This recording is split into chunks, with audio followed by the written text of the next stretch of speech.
What's up everyone, welcome to another video. In this video, I will repair a tire with a screw in it.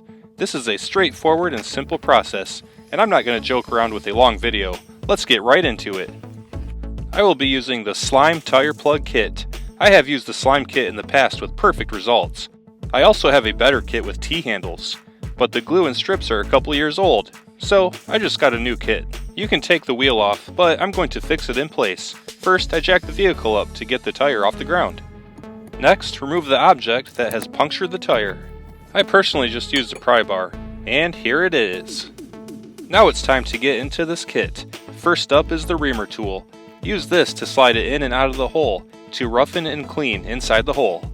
And here we are with the reamer tool. I'll tell you what, I gave this a serious try with the screwdriver handle reamer tool, but it was no joke.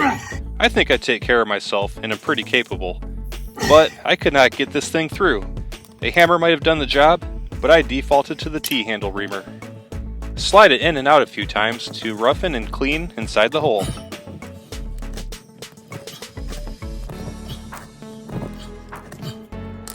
Now it's time to insert the plug strip into the eye of the plunger needle. I'm not even going to try to joke around with the screwdriver version. No thanks. I'm going straight to the T-handle. Insert the plug strip through the eye and pull it halfway through, so both ends are the same length when folded over. It's a little tricky to force it through there, but just keep working at it, you'll get it. And that's perfect, halfway.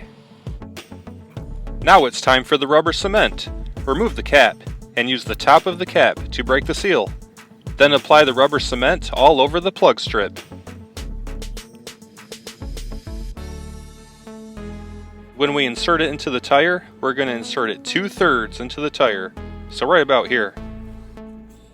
Now, insert into the puncture until the plug is pushed approximately 2/3 of the way in. This definitely took some effort. I'm glad I did not use that screwdriver handle. And here we are, it's about 2/3. And now, pull the needle straight out with a rapid motion, and do not twist the needle while pulling out. And here's the result. Next, cut off the excess plug material so it's flush with the tire tread. Then, reinflate the tire to the recommended pressure. All set, reinflation complete. And last, check for air leaks by applying soapy water to the plugged area. If bubbles appear, repeat the process. But we're all set, there's no bubbles. If you see the set with the T-handles, get it.